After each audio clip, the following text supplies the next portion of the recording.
Requesting all those having tea to please take the seats. You can carry your tea to your chair. We would like to start.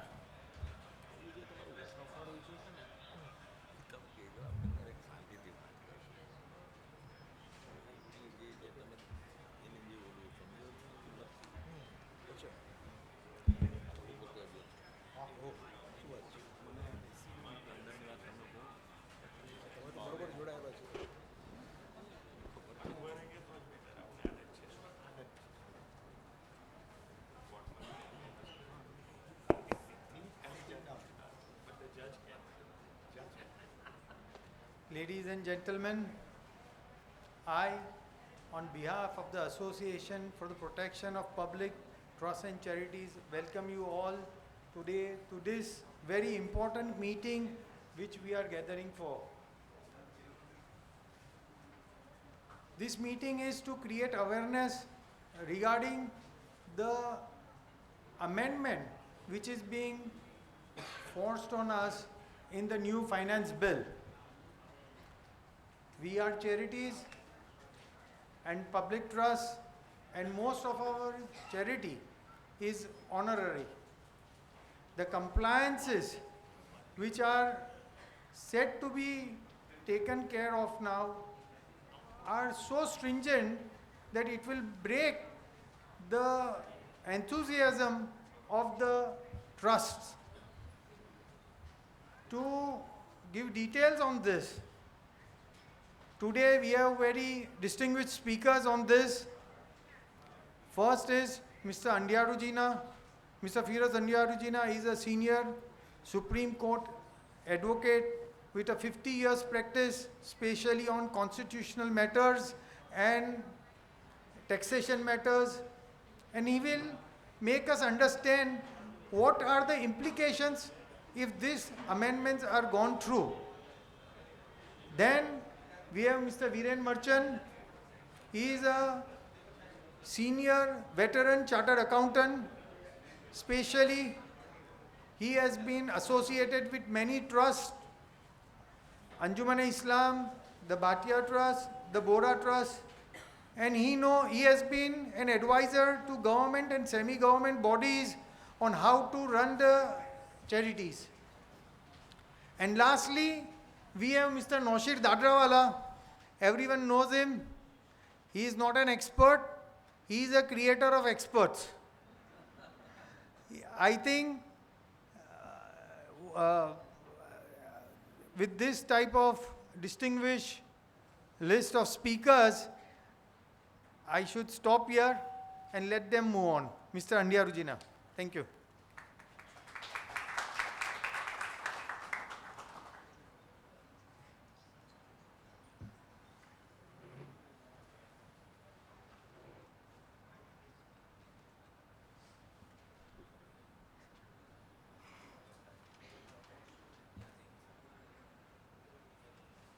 Distinguished speakers, friends,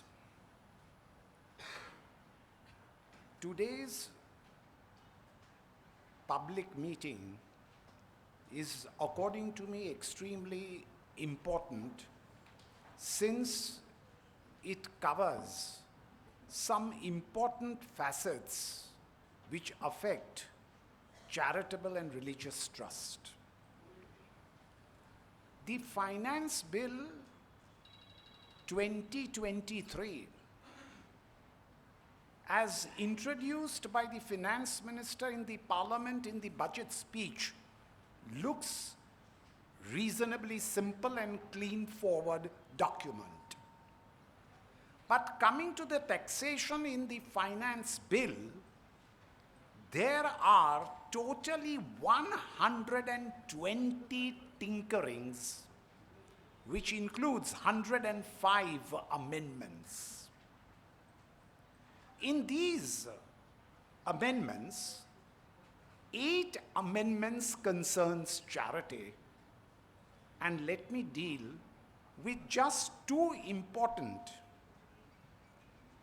amendments which are required to be really taken forward because it will affect the very purpose of charity and will affect lot of genuine charitable institutions and giving of charity.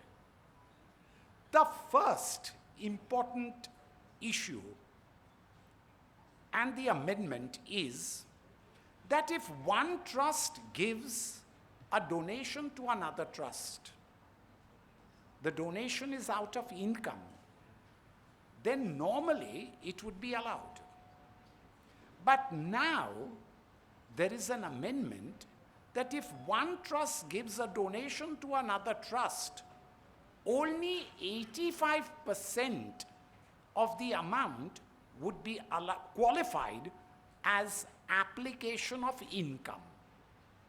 In other words, to put it very simply, if a trust gives a donation of 100, it has actually given 100. The application would be limited only to 85%. Now, let me come straight away to what is the intention and the implication of introducing this amendment. To find out this particular issue of intention and implication, the idea can be gathered from the memorandum explaining the provisions of the finance bill.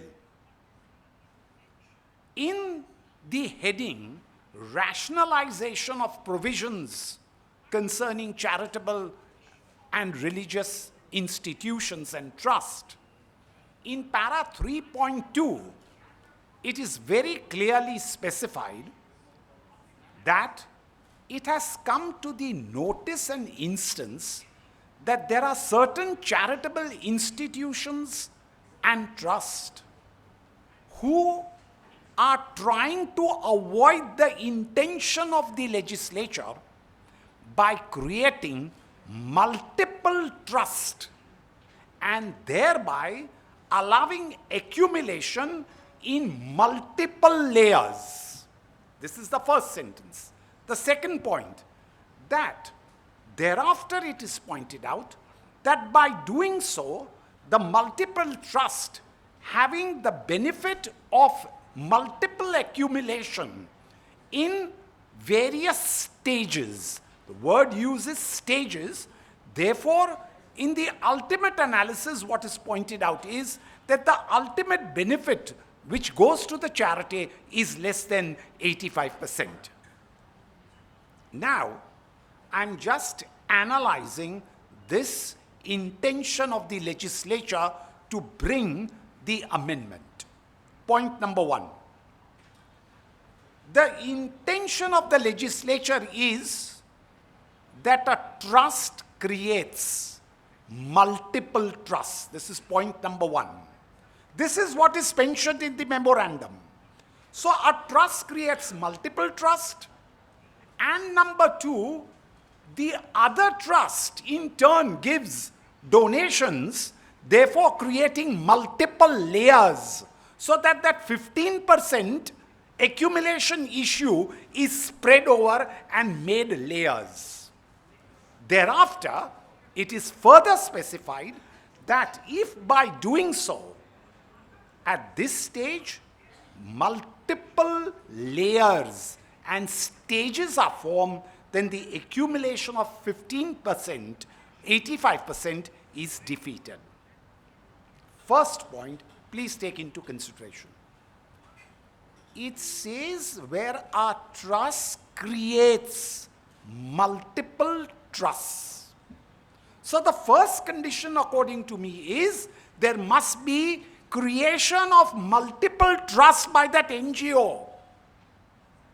Point number two, in turn, the other trust to whom it is given should also give such donations to other trusts, in turn the other trust. So there are layers after layers and stages after stages.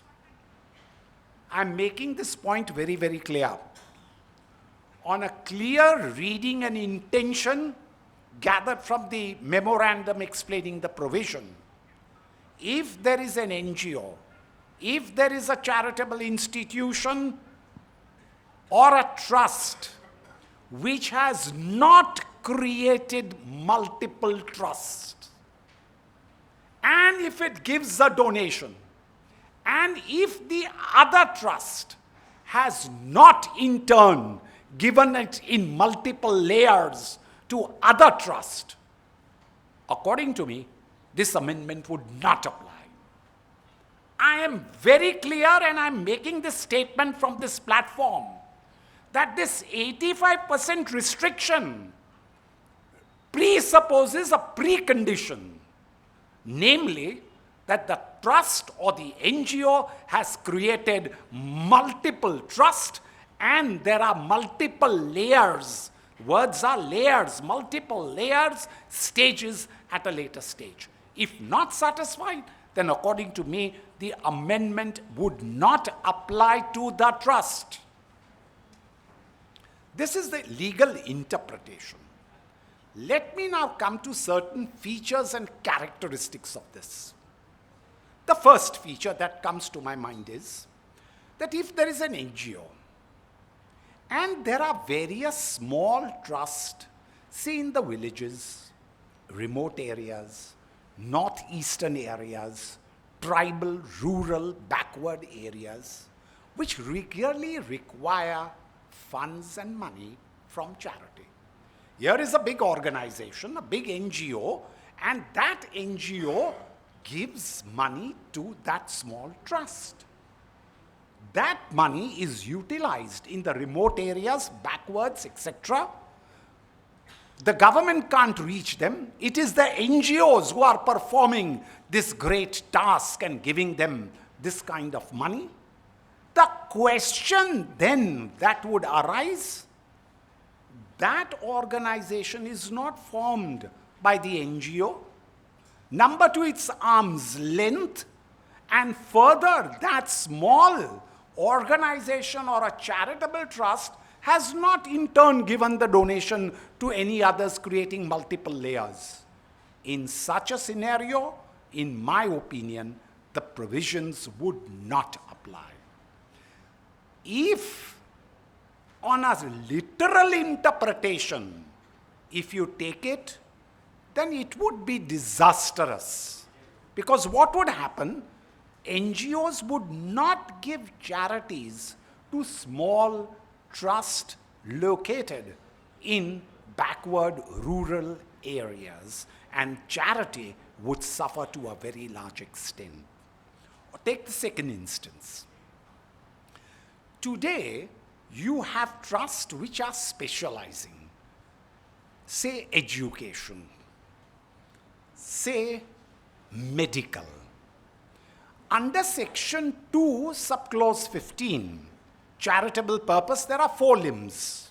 The 4 limbs are aid to the poor, education, medical, and general public utility. I'm not talking of GPU, the general public utility. I'm concentrating only on medical and education. If there is an educational institution or a medical institution, it specializes in medicine or education. But it thinks that giving an educational institution may think that giving some amount towards medical aid is also charity. Therefore, it gives to an institution which has specialized in medical field. Now, with the advent of this provision, supposing 1 crore is given, then actually only 85%. Therefore, 85 lakhs would be allowed. Not the full 100, though from the pocket and the coffers of the NGO, it is 1 crore that has gone out. Here is a genuine case of specialization, where a particular trust dealing in medicine or education gives for some other purpose which it wants to give, but it does not have the expertise, it does not have the specialization, but wants to do a charity, would suffer, and this would be a very big blow. Therefore, the provision is not practicable. Take the third instance and the feature. There are small trusts, small religious trusts, small other types of trust, and they require money for day-to-day expenses, their administrative expenses, for example, staff, welfare, rent. For this, they approach big charities, and those institutions give money, though in reality this is for just keeping afloat because they don't have sufficient income from their corpus. Now, if you have to calculate that no, only 85% would be treated as application of income, that would be a big disincentive for the particular trust to give the donation. Now, I have dealt with 3 features and characteristics. Let me now come to some pure legal issues on this. The first legal issue. There is a recent judgment of the Supreme Court in the case of Noble Education Society. Judgment is dated 19th October 2022. The 3-member bench judgment of the Supreme Court in the case of New Noble Education Society's case has come out with one new concept. The heading is solely for education. This was on the case of education. It deals with the issue in paragraph 49 to paragraph 52. What does it say? It says that the words used in the proviso subsequently is that any educational institution must be solely for the purpose of education. So they have analyzed the word solely, given dictionary meanings, etc., and in para 51 made it very clear that henceforth an educational institution has to have solely the objects only of education. They cannot have any other educational objects. This is to be read in conjunction with paragraph 77 and para 78 of the judgment, which amply makes it clear where the Supreme Court says that our Constitution gives a right and equates education with charity. On the word solely, so now you have a situation. Situation is that henceforth, trust will have to formulate, change their objects. This is a very important thing, and therefore in para 78, the last paragraph, the Supreme Court has made it clear that this judgment will not operate retrospectively, but is only prospective. So henceforth, people would have a chance to formulate and make their own objects. So today, usually we had all the objects. Now the issue is you should have solely. If you are education, solely. If you are medical, you should have solely for that particular purpose. Coming to that point which I told you of specialization. I have medical and education. I will now have to select and do what is my main point. Supposing I am education, then I would like to contribute for some medical education or different type of points, or to a hospital, or for the poor. In that circumstances, looking into the present scenario, it would be debarred from doing that because of the word solely. This judgment is of 19th October 2022. This goes directly opposite the provisions which they have framed. They have not considered this interpretation of solely or paragraphs 49 to 52 and paragraphs 77 and 78. Let me point out the second point. See, even under the Maharashtra Public Trust Act, if you look at the rules and the scheme, the courts have accepted scheme where 2% of the gross revenue, gross receipts of a hospital is earmarked for IPF, impaired patient fund. So you have to contribute to the patient fund 2% of your gross receipts technically for all hospitals, etc. That is already gone. Now with the limited funds, supposing a hospital will have to maintain a lot of things, if a big hospital or an NGO gives it to another charity, then you want to tell me that only in application 85% would be considered and not the 100%? It would make no sense in giving the charity. Take the third instance. The third instance is also the recent case of the Supreme Court in the case of Ahmedabad Urban Development Corporation. In this three-member bench judgment of the Supreme Court, a very important point was laid down for charity. The Supreme Court observed that henceforth charities are only for a charitable purpose. The motive is not to make profits or super profits. The Supreme Court clarifies that charitable trusts can make profits, but it should be reasonable profits. They have come out with the concept of cost plus. You recover your costs plus some reasonable amount. They say, we are not stopping you from charging and making profits, but the profits must be plowed back for the poor. Now, in this scenario of cost plus reasonable profits, hospitals, take for example, schools, take for example, cannot charge exorbitant and higher fees, or they cannot charge very higher fees, which is prohibited according to this judgment.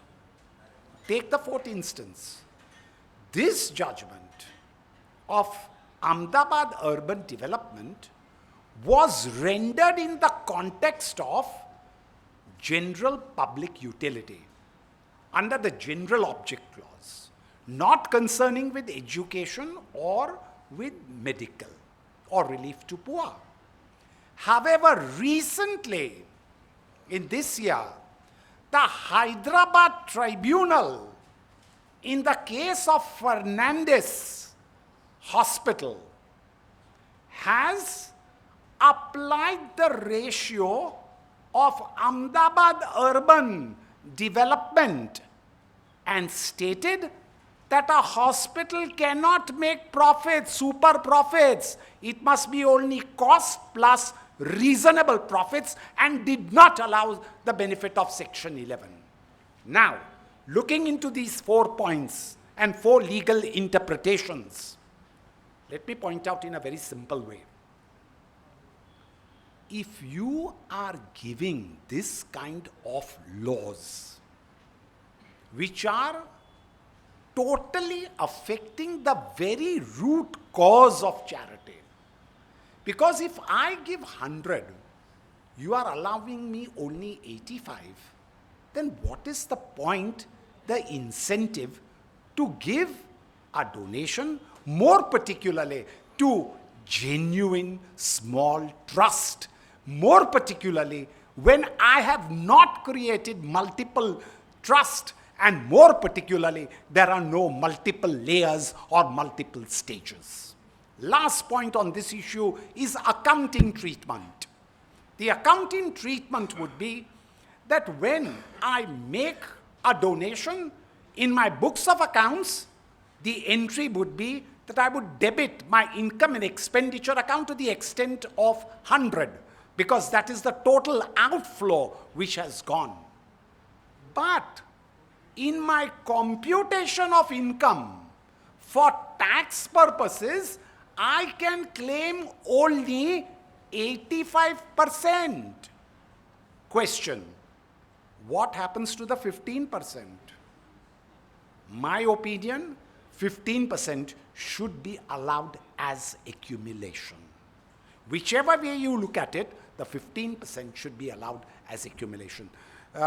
Friends, if this provision is brought, it will create a lot of difficulty, more particularly in the light of the 2 Supreme Court judgments. I can continue a little bit? Just 5 minutes, I want to be very fair to all. Let me go ahead with the other provision. That is concerning repayment of borrowings, loans, and corpus. See, the law as it stood now is that any amount which is made out of the corpus or out of the loans or borrowings taken would not be allowed. This is hit by section 11(1)(d). However, please note that if you replenish it, then when you replenish it by a corpus or by a loan, when you repay back it, then it would be allowed as a deduction. That was a simple point. In 2021, there was an amendment by the Finance Act of 2021, whereby the law was amended to say that this would be allowed only if the amount comes from the modes specified in section 11 into bracket 5, that is the modes of investments which are prescribed for investments in those particular things. Now the amendment has 2 important limbs. I will just touch those 2 important points. The first important point it says is that this amount of loan or borrowings or from the corpus has to be replenished within a period of 5 years. This is the one thing. So the first mantra is repayment in 5 years. What is the second point? The second important point is that the application should have taken place on or before 1/4/2021. So these are the 2 issues on which I will deal with it in 2 minutes.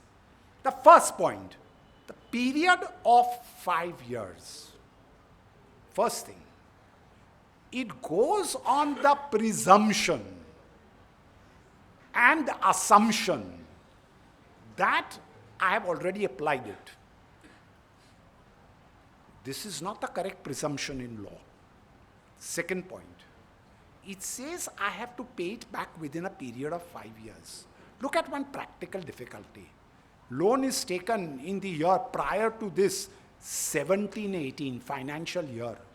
It has to be repaid within period of 5 years, 23-24. How can the trust repay it?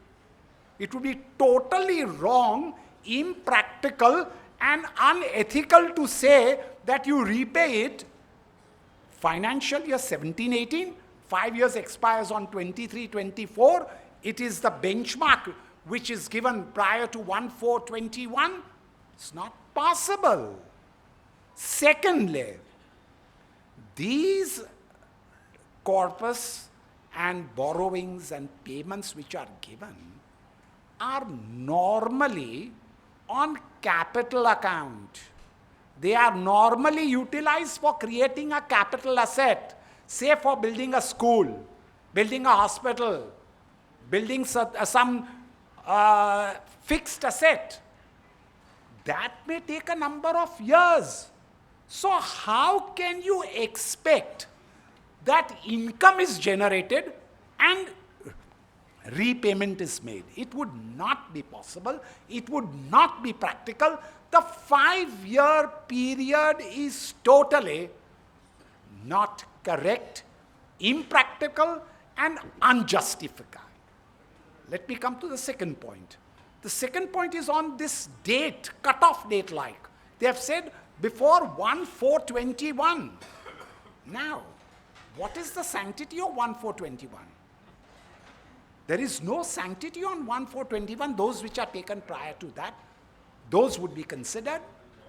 Now, this would mean, according to me, two things. The provisions, according to me, per force, are unconstitutional and invalid.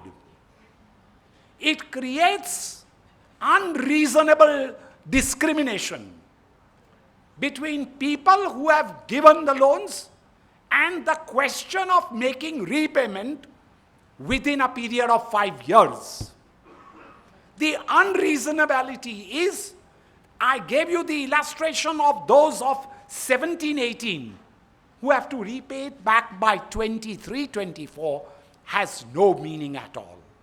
Moreover, if a fixed asset, capital asset on capital account is done, then it would be impossible because the construction itself may take more than 5 years. Where is the question of generating the income? And if you take 1/4/21, synchronizing with the Finance Act of 21, where I told you that amendment was brought in the first on the question of investments, still it has no meaning. According to me, this could be challenged and regarded as unconstitutional. Finally, my oldie points is, in paragraph 77 of the judgment, in New Noble case, the Supreme Court says that our Constitution equates education as charity.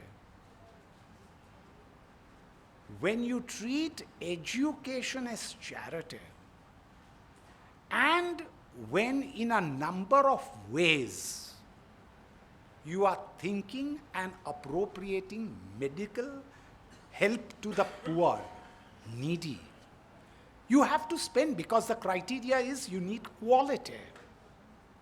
You can't hinder an organization on merits, on specialization. And ultimately, by doing charity, that is the biggest goal a person can do in his life. But by a fiction, it's not by fiction mentioned, but I'm saying by a fiction and a notion, you say, oh, you have given charity, restrict yourself if you give charity to only 85%. According to me, these provisions would be very, very harsh. It would go to the very root of charity and create a lot of problems. Thank you.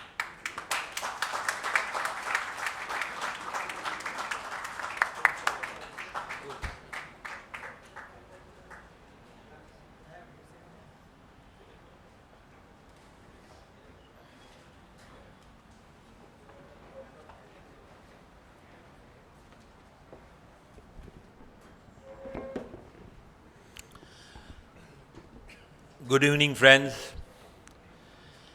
Respected Mr. Andyaru Jina, my dear friend Noshir, Girish Bhai, Mufaddal Bhai, and all the eminent people present and the people of the press, good evening to all of you. Friends, the only thing which I read from Mr. Andyaru Jina's speech was unreasonable, unconstitutional, and unethical. This is the gist of what he has said and conveyed to all of us. Friends, I will very quickly sum up in my own way and avoiding the repetition to what Mr. Andyaru Jina has just mentioned. See, we go to the basis. The basis of all law is our constitution. And all laws emanate from the constitution, whether it is freedom of speech, freedom of liberty. Article 26 gives a fundamental right to every citizen of this country to establish and maintain institutions for religious and charitable purposes. If I am conducting charity or if I am conducting some religious activity, it is my fundamental right. I am not in a state of fascism or communism which does not accept God or which does not accept charity. Now, simply flowing from that, friends, the amendments which they have brought in this finance bill. Now, if you look, see, we go to the department, we interact on a regular basis with these people. We file the returns of charities, and all of my chartered accountant friends and auditors who are into charity and who are into filing of charitable trust and religious trust returns, they will all accept that for last 8 to 9 years, they are just making things tighter and squeezing this entire sector. We remember when we used to go earlier, there used to be promotees in the department who would be some ITO or the additional deputy commissioner, etc. For last 8 to 9 years, we see IRS officers coming there. So Government of India had focused to do something very seriously about this sector. Now friends, apart from the interactions what we have had and the information which we gather from them, we had made a request to them that please, these are all charitable activities, you should rather support it and make it more litigation free. So for last 4 or 5 years, in the same flow of event, they started amending the form which is to be filled in. Now, earlier, when we used to do the computation, there was a leeway. Now, there is no leeway. You have to just follow the procedures laid.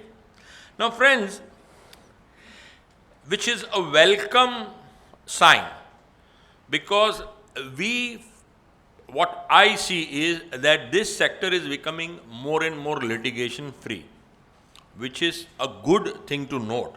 But there are some sections in the CBDT or in the Ministry of Finance which is wanting to now go step ahead and squeeze this entire sector more.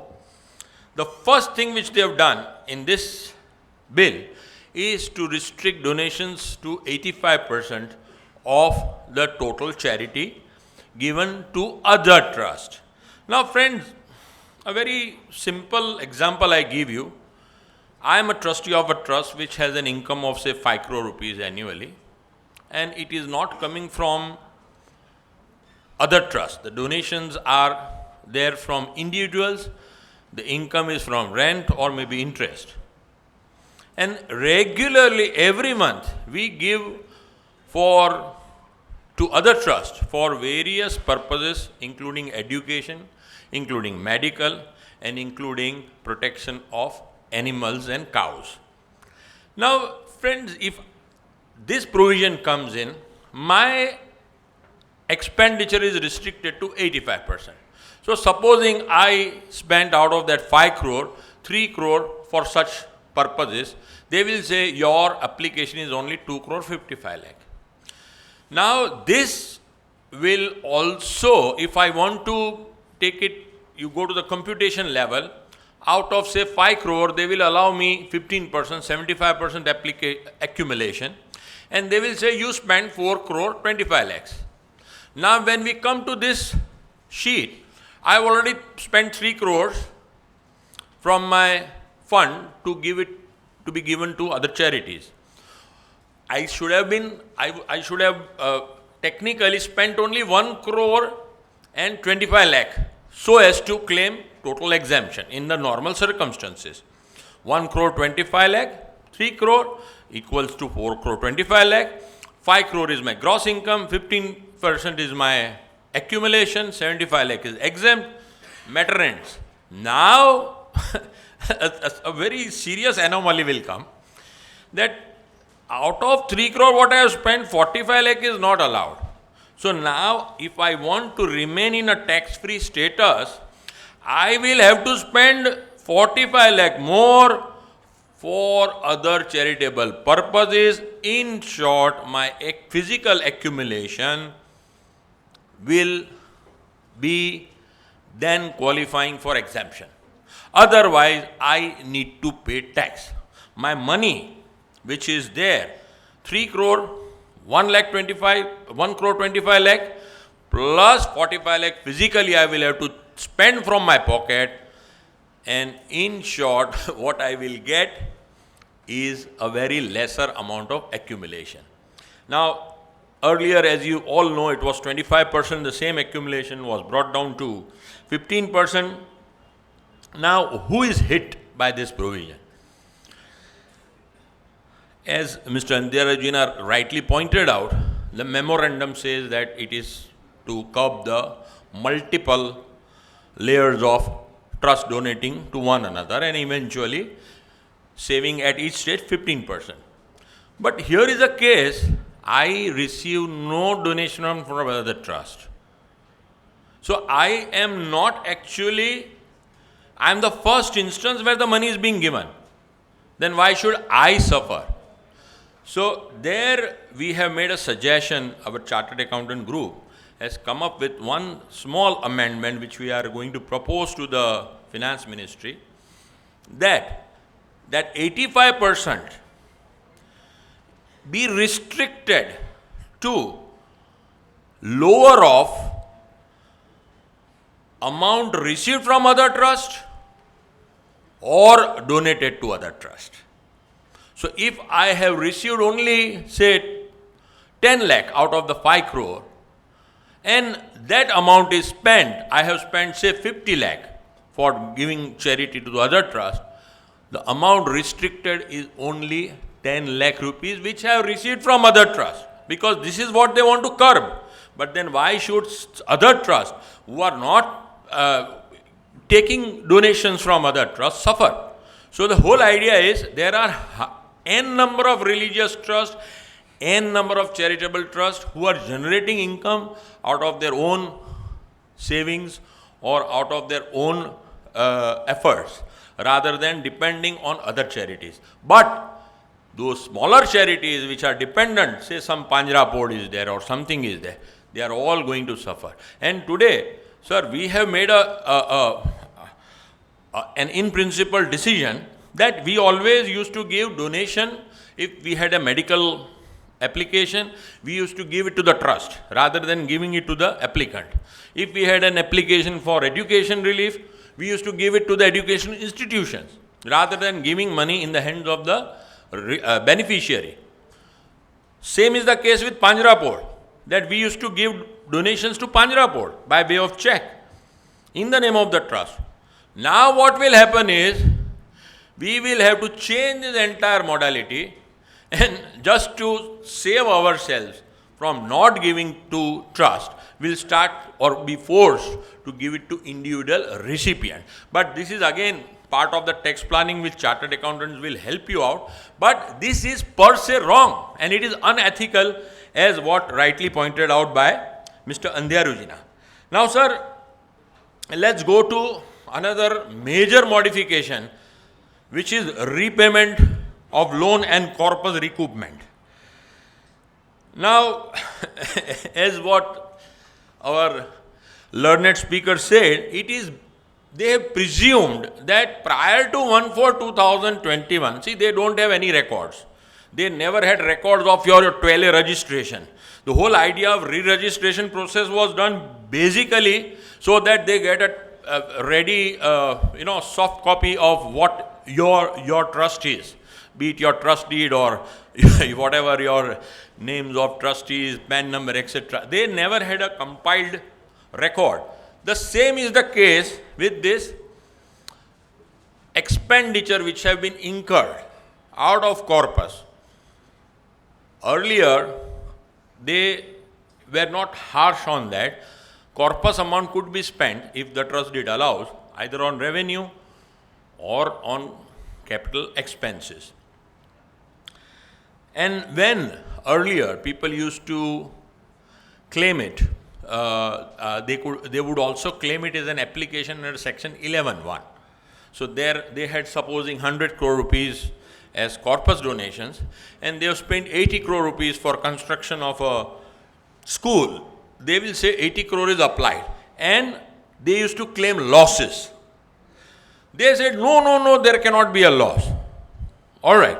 So they made a provision in the form which says that, okay, if you have spent out of corpus, you claim that 80 crore is spent from the corpus, and when in a future time, when you earn, you recoup and again bring your trust corpus to 100 crores. That was the idea.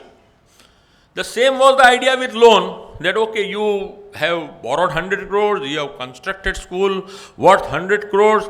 Obviously, you are not going to generate income in the first, second, fourth, fifth year, but you are going to generate it later, and you are going to repay this loan to your lenders. So at that time when you repay, you claim. This is again, the anomaly started with circular number 100 of CBDT. There were some few trusts from Bombay who approached in 1970s the finance ministry that look, we have regular dividend interest and other income, and there are students coming to us for loans.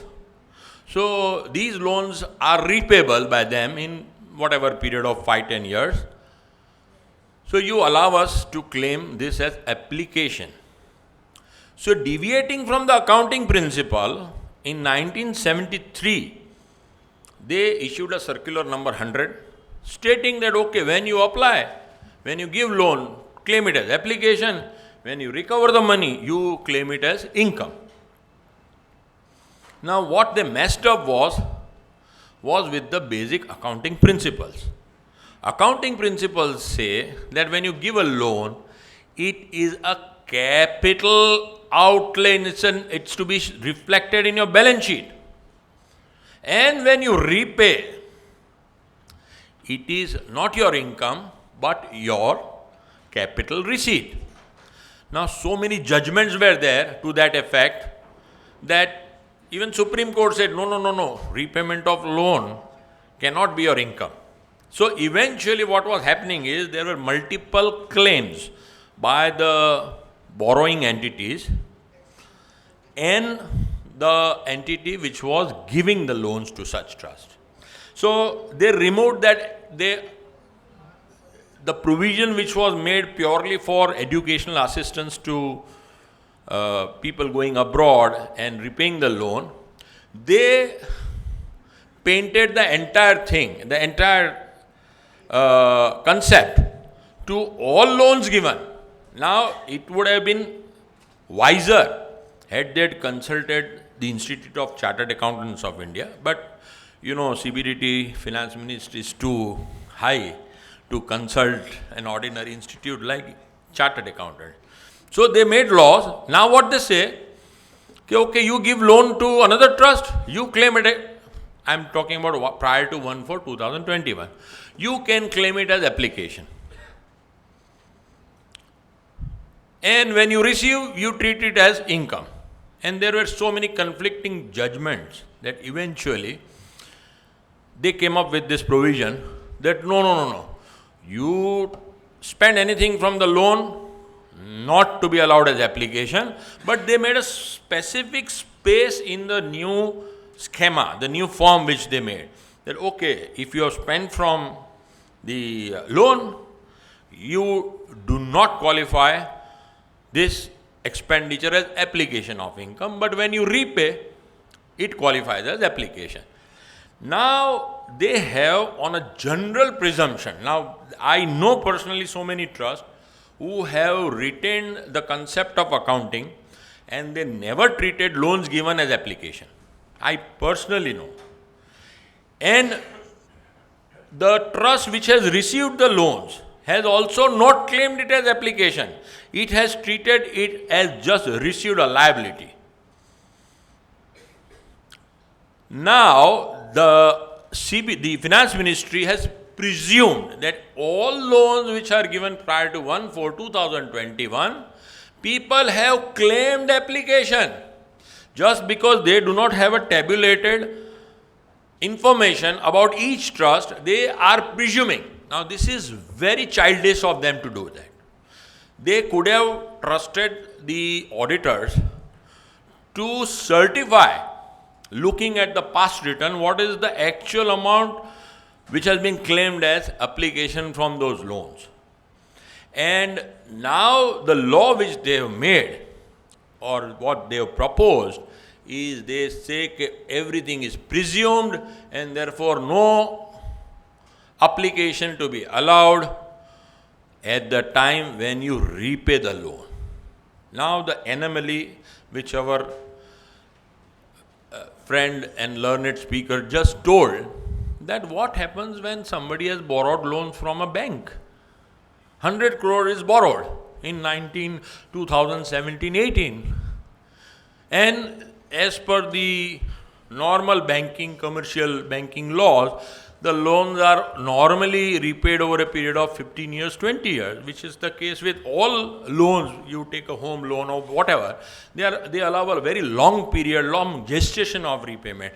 In fact, this same finance bill has extended the scheme of the central government, wherein the state governments have been granted loans, interest-free loans for infrastructural projects for 50 years. There was a big announcement. People would have read it. They have extended that. So you accept that for infrastructure, central government can give a loan for a 10 year or 50 years, but a charitable trust, no. Delete the zero, make it 5 years. What nonsense is this? How can somebody repay? How can somebody generate that much money? And just see, when after 5 years has crossed, your trust has started generating income, say on the 7th or the 8th year, and here you have a liability of making the payment to the lender bank or the lender trust. You are generating income, the application is not allowed, so it results in what? A huge amount of taxable income, 30% flat, because you are not allowed to now claim that repayment of loan as application. The same happened with corpus donations. When corpus donations were granted, this was one of the arguments which I had made before the commissioner, who was very much doing all this paperwork of framing schema. I said 100 crores, supposing an exigence, and this was prior to Corona, maybe a year or two prior. I said some exigency comes, some earthquake comes in the month of January or February, and the trust has 100 crores in the bank. An amount is required to be applied for the beneficiaries of those earthquake or such natural calamity. So if there is 100 crore, what the trust would not spend anything? You mean to say only the interest income what I receive from that 100 crores is to be applied? I said it will be a shame on me if I am a trustee, if I don't apply that money out of my corpus for rescuing the people. So I will spend 50 crores, whether you say yes or not, because charity commissioner does not say me no.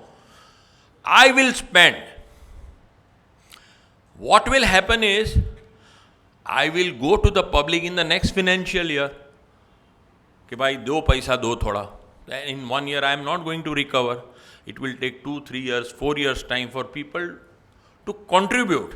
So the income which I am generating, I will definitely go and credit my corpus, otherwise my corpus will get depleted. So the argument, funny argument he told me, you should ask for corpus donations only.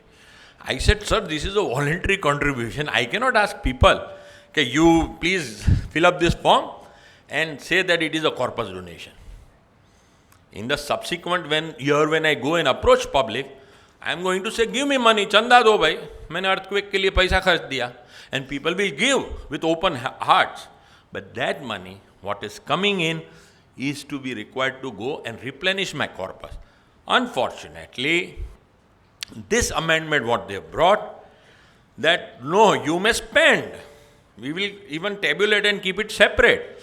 But if you have spent prior to 1/4/21, we presume that you would have claimed it as application, which is not the case in all the trusts.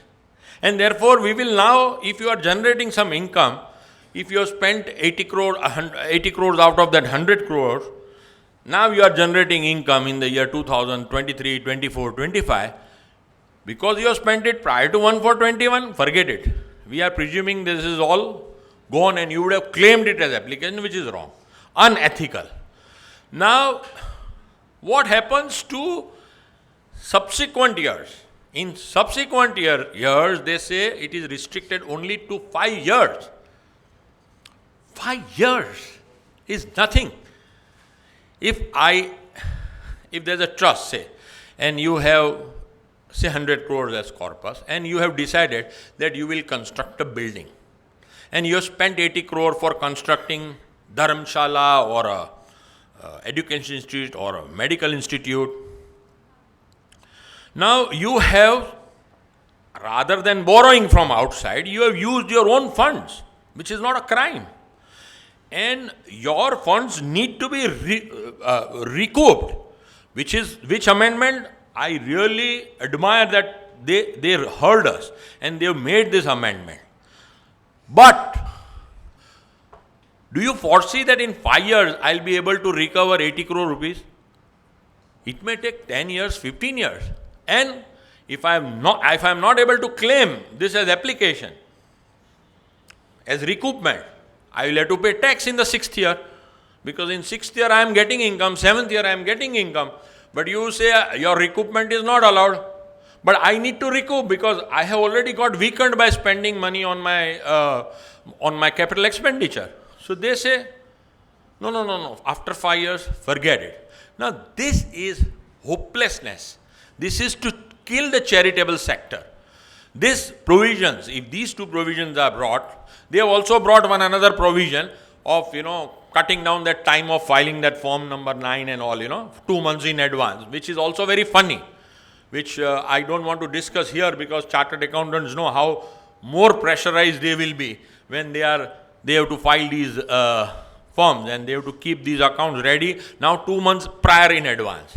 Although the date is October, they will have to be ready with everything by August end so that they can file. But anyway, these two provisions of 85% and the provision of loan and corpus recoupment is something which should be repealed, and all the trusts, whosoever is connected with all these charities, they have to stand together, whether we are whatever, irrespective of caste, creed, religion, we have all should stand together and object and put our presentation before the finance ministry.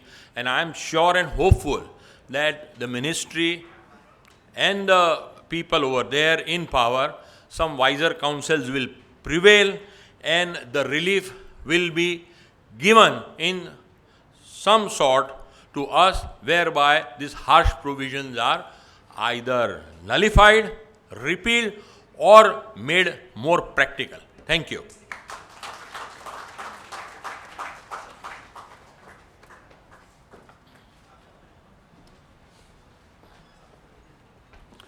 My learned friend Firoz Andiarujina, Vipin Bhai, Mufadal Bhai, Girish Bhai, and my friends in the audience. I speak on behalf of perhaps one of the most over-regulated sectors in India. We have the government sector, we have the corporate sector, and we have what is called the voluntary sector. As one who has been with the voluntary sector now for 40 years, I have seen the transition. There was a time when I had entered this sector as a young man in my mid-20s, and there was a sort of a love-hate relationship between government and the voluntary sector. I'm afraid the more I look at it now, it seems more hate-hate relationship. The government seems to hate the voluntary sector for all kinds of reasons, because perhaps some of them are activists, some of them challenge things, but they completely forget that the large chunk is welfare-oriented organizations. Some of the best schools that you might see in this city and the country are established by charitable institutions. Some of the best hospitals that you might see today in this city itself, established by charitable institutions. Whether you look at the National Center for the Performing Arts, established by a charitable trust. Whether you look at a Tata Memorial Hospital, established by a charitable trust. This is a sector that has given to this country some of the finest institutions, and yet we are the most over-regulated. At the state level, there is the Charity Commissioner, a department that works like it's supposed to be a quasi-judicial authority, but behaves like a district court. For everything you need an affidavit. Personally, the trustee must be in attendance. Don't want to get into all that. Second level, for tax exemption and tax deduction, we need to go to income tax. You receive foreign contributions, you need registration under FCRA, the foreign You do any kind of service which is beyond 20 lakhs or sell goods made by your beneficiaries over 40 lakhs, GST will apply. You can say, I'm a charity, I'm exempt from. There's a whole bunch of other laws also. I feel, and I genuinely say this, it's easier to do business in this country, but not charity. I've come to that conclusion. It has made it consistently more and more difficult. First thing is, let's understand what is tax exemption and tax deduction. Tax exempt is because you exist for charitable purpose, you are exempt from paying tax. You don't have to pay tax. When you and I earn a certain income as individuals, we'll be taxed at salaries, taxed at whatever it may be, or business, corporate. But as a charity, you're tax exempt. And then there is the tax deduction, which is an incentive for the donor, which is your famous ATG. Why does government give you tax exemption and tax deduction? Because you are actually doing what government should be doing. Why is this sector called NGOs, non-governmental organization? Because you are essentially doing government work without being government. Therefore, you are a non-governmental organization. Actually doing what government is supposed to do: education, livelihood, skills, healthcare, environment. We are supplementing the work of the government. We are friends of the government. And yet the government consistently and persistently sees this sector as not a friend to the government. It is a shame. I don't know why it is so. So, there is all these stories. In fact, affidavits are filed before the Supreme Court that there are 3.3 million NGOs in country, literally one NGO for every 400 Indians. Utter rubbish. These are statistics from 1860, counting the births of the organization, not counting deaths of these organizations. If you will look at, because we went through a revalidation process for 12A in ATG, income tax informs us that there are barely 224,000 tax exempt and tax deductible organizations in this country. Where's 3.3 million? FCRA, you think lots of organizations receive it? less than 20,000 receive foreign contributions, out of which 10,000 are still awaiting renewal. This is the sad reality. And this is what is consistently fed into the system. The narrative is of hate, and which needs to change. I'm not saying anything against the government. I want to reason with the government. I want government to know that we are friends of the government, we are not enemies of the government. We are supplementing their work. By all means, regulate the sector, but heaven's sake, do not control the sector. The Constitution of India allows the government to regulate charities, not to control it. What you do with corpus, when you fill it up, what you do with loans, 5 years, if this is not controlled, what is? Regulate the sector, yes, by all means. So what I've seen is a systematic assault on the sector. And it's been over the years. So let's not blame any one government about it. Way back in 2008, the law was changed when Mr. Chidambaram was the finance minister, that if you have business income of more than 10 lakhs, you will lose your tax exemption if you fall under general public utility clause. So don't blame. No particular regime is to blame.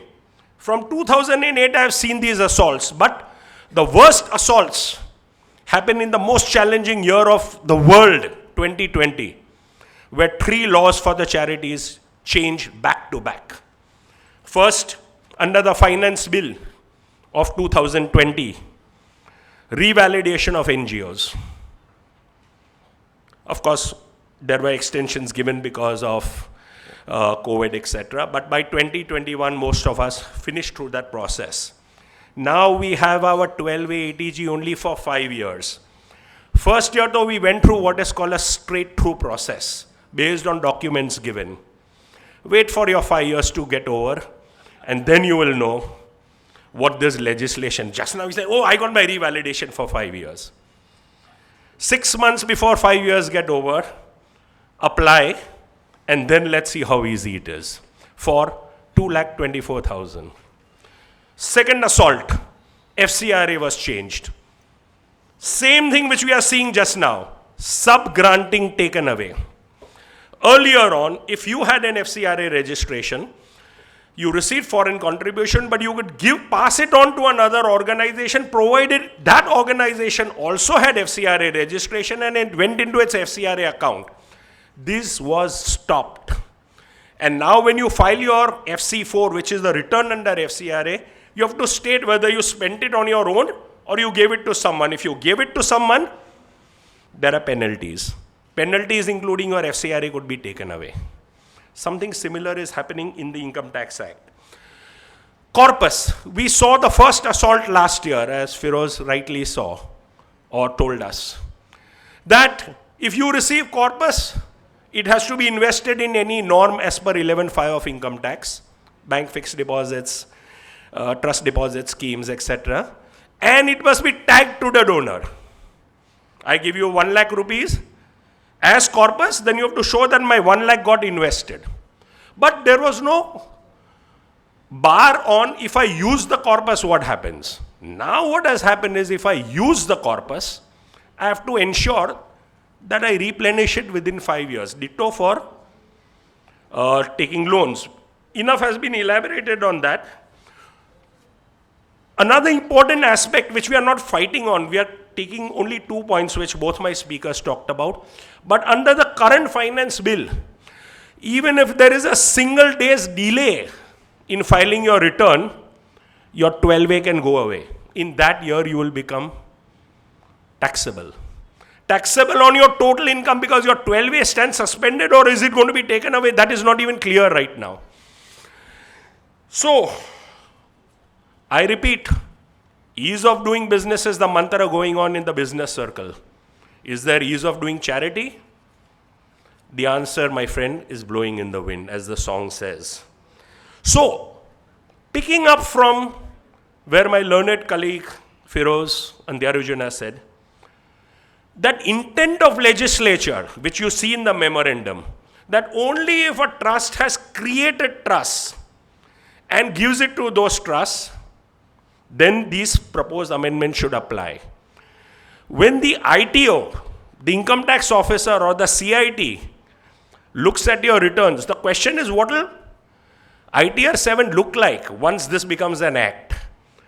It is likely to say what they are doing in FC4 and FCRA.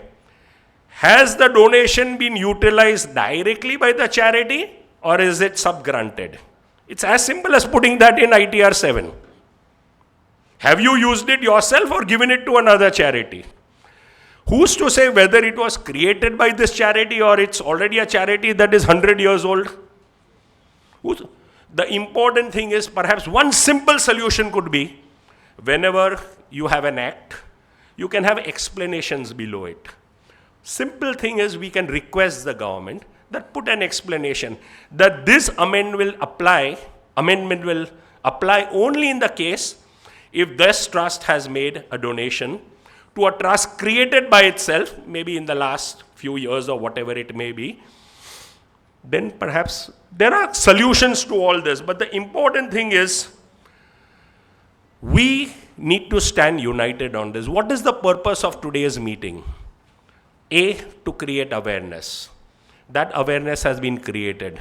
I'm thrilled to see the turnout. This hall is full here and the hall is full here. There is just barely narrow passage to walk. It shows you are all concerned. The next step is a memorandum to the finance minister, and we want your wholehearted support on that. We will also be making a white paper on this to the government, where we want to reason. We are not confronting the government. We want the government to know that we are friends of the government of India. We are not confrontational. We supplement the work of the government of India. Help us.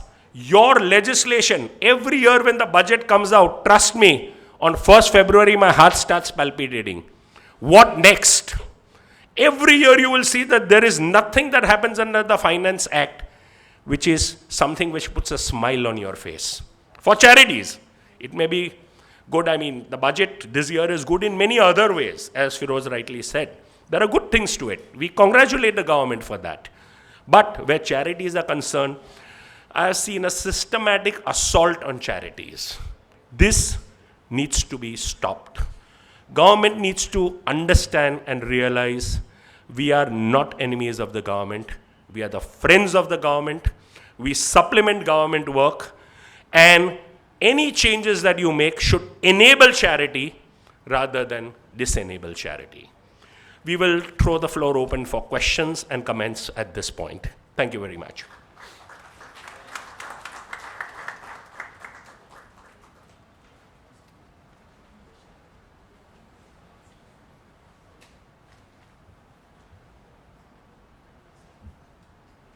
Would anyone like to say anything? Yes, questions or comments, whatever. Can someone pass the mic around, or shall we? Just one moment. Somebody will be coming around with the mic. Oh, idhar dijiye bhai.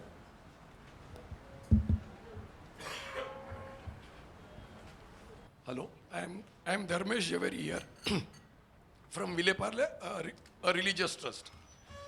First of all, thanks to your association for really organizing a fantastic meeting today and giving a very nice insight, and especially Mr. Noshir who had pinpointed out all the things. My question is a bit different from this taxation level, because I know what is happening in religious charitable trust. Sir, first of all, the trustees, they are not aware of the laws. This is the biggest hitch. Then they do not follow laws, even after telling them. So can you all guide us, what importance is about Charity Commissioner laws, Public Trust Act, and about that for the trustees to follow, or they can just take it lightly? Because I think so, when we are fighting with the Charity Commissioner on this 2 and 3%, then why are you taking our money? And on the opposition level, we are not following their laws. How they will literally help us? So please throw some light on this. It's not a subject under consideration. Yeah, I know. Today we want to focus only on the Finance Bill 2023. But your point is well taken. At another forum or offline, I'm happy to discuss with you on this. But today let's focus on Finance Bill 2023 and its implications on charity. Sir, you want to say something? See, as you said, 85% will only be allowable, but definitely there is a practical, there will not be cash flow available. Say, our 5 crores is my income, and I am giving 4.5 CR or 4.75 CR to another trust. So, say 25, I mean, they allow only 85%. So, 15% is taxable. On that, I have to pay tax. So, that cash flow I will not have to pay. That is also a practical problem. No, that is, what will happen is they will squeeze your cash flow. What example I gave you, that if I am earning 5 crore rupees and I have spent say 3 crore rupees, or I have spent 4.25 crores, 4.25 crores, or maybe I have spent 5 crores. If I have spent 5 crores, my gross income is 5 crore, 15% is I was supposed to pay, spend 4 crore 25. If I spent the entire amount of 5 crores, then this provision will not hit me, because I have already spent 85% as required under section 11(1)(a). But if I have spent less than 5 crore, which is my income, which is normally the case, no trust will just give away unless it is a trust which is, created for such mischief. Normally, a trust would spend in combination. It will give charity to individuals, it will give charity to other trust also. But supposing if it is giving charity, as I pointed out, that only 3 crores is given, what will happen is, earlier they could accumulate 75 lakh rupees. Now it is 75 minus 45. So I can practically, in my cash flow, I will have to spend 4 crore 70 lakh rupees to qualify zero tax, or else I pay tax. It's as simple, ganit છે, simple mathematics છે. Good. I hope you got your answer. Somebody else was on that side.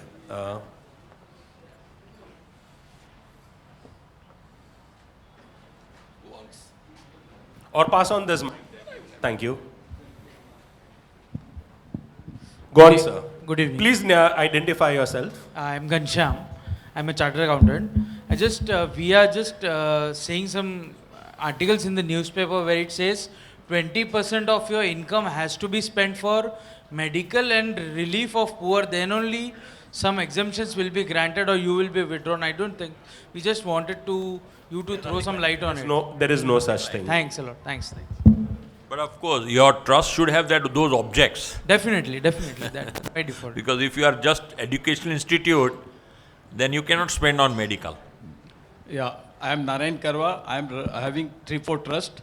So we give donation for any medical or education directly in the name of the hospital or school. Now the new problem will come where they will require verification कि किसको दिया, क्या दिया, उसका क्या records है. So that is a real practical problem. How we are going to address that? Shall I answer? Yes, go ahead. Normally, see now, this was at older times when there was no Aadhaar, we had this big problem. Because after all, the trustees are responsible to the department that they have spent the money rightly to the beneficiary's account or for the beneficiary. So earlier, we used to give directly to the institute, whether it is medical or whether it is schools, whenever such applications used to come. But with this new provision, you will have to seek your advice from your advisors, your chartered accountant. If I were your chartered accountant, I would say now pay directly to those beneficiaries. But one big thing about that is that these beneficiaries tend to apply to multiple trusts. And there is no way to track that for the same ailment, he is asking money from multiple trusts. How to curb that? The practice which was brought was to curb that, such people who are seeking multiple donations from various charities. So in that context, now it's a different question which has come up. But you may, in that case, if it is hitting hard, you may give it directly to the beneficiary. But with Aadhaar, there is no problem. is this our association is registered and how we can become member? No, we will give you the details. You just jot down. We will send a link for that. This association is an unregistered body of like-minded professionals and institutions. It's like an AOP, you can say, an unregistered AOP. We have no membership as such.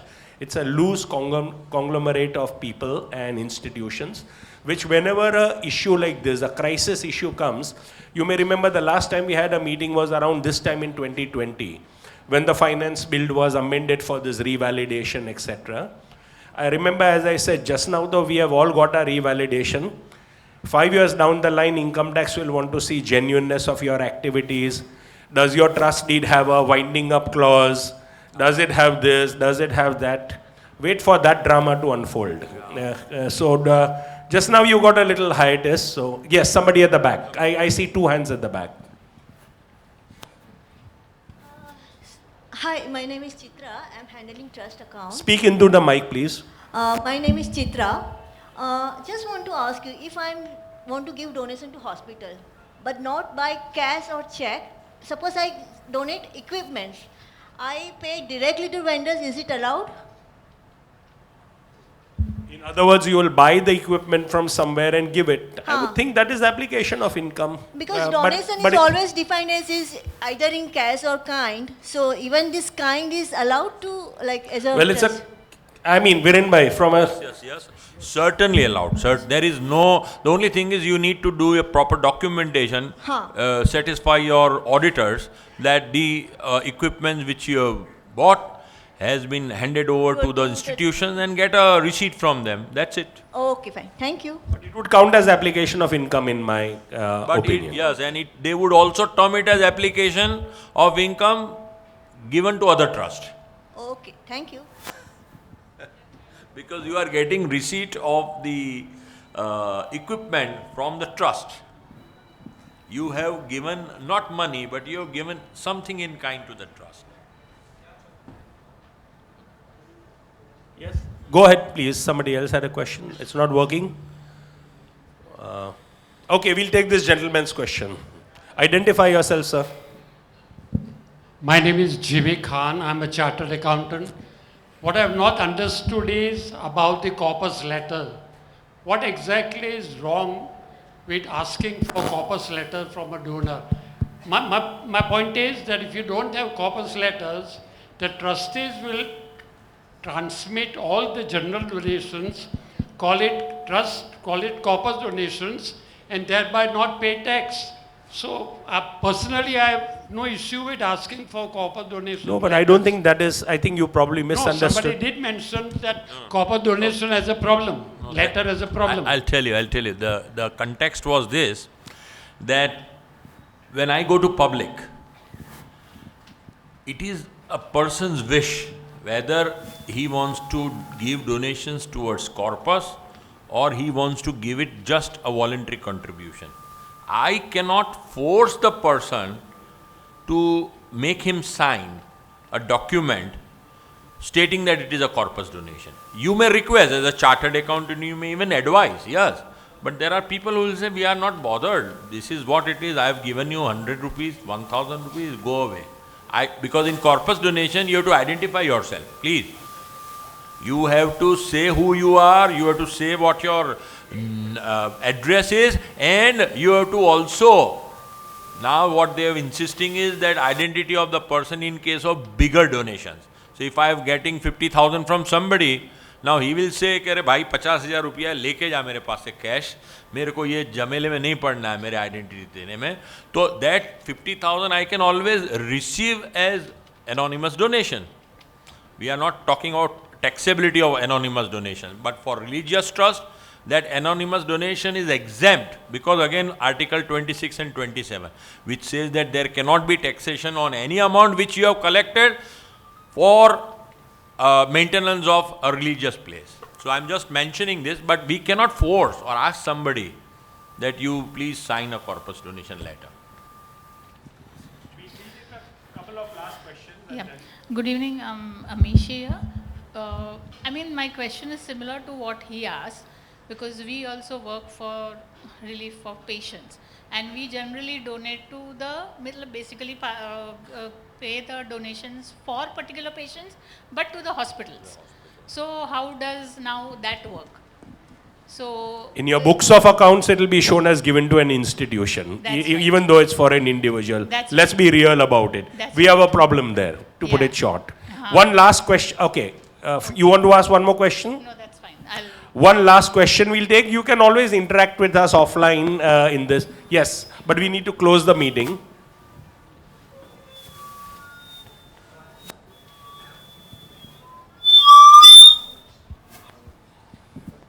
Hello. Sir, I am CA Purushottam Kukreja. I just got 2-3 calls from many people that there are certain important We can hear you. certain important capital gain taxation provisions have come on the redevelopment of the societies where trust is occupying the premises. So I have not gone through the full act. I don't foresee any such sections. We'll have to look at it. I don't think I have come across any I such. have also not come across. Yeah. Thank you, sir. Thank you. I would request your association to allow all new members also to come take the membership of this trust. We have a WhatsApp group on which you can join so that you can be aware of what we are doing. Yeah, I am already there in the WhatsApp group. Very Thank you. good. Thank you, sir. But a humble request to all those who are joining, do not post good morning, good night, and those lovely messages which you send on special festive occasions. Avoid that. Thank you. With such a response today, and everyone asking is the association getting formalized, I think me and my friends on the dais will think on it, and if something is needed, we'll go ahead and we'll inform you. But as of now, I thank everyone who came here, from the media, from the trust, from the NGOs. I thank you again for coming here and giving us support. I thank all the distinguished speakers, Mr. Andiarujina, Mr. Viren, Mr. Noshir. Thank you, and again thank you to everyone.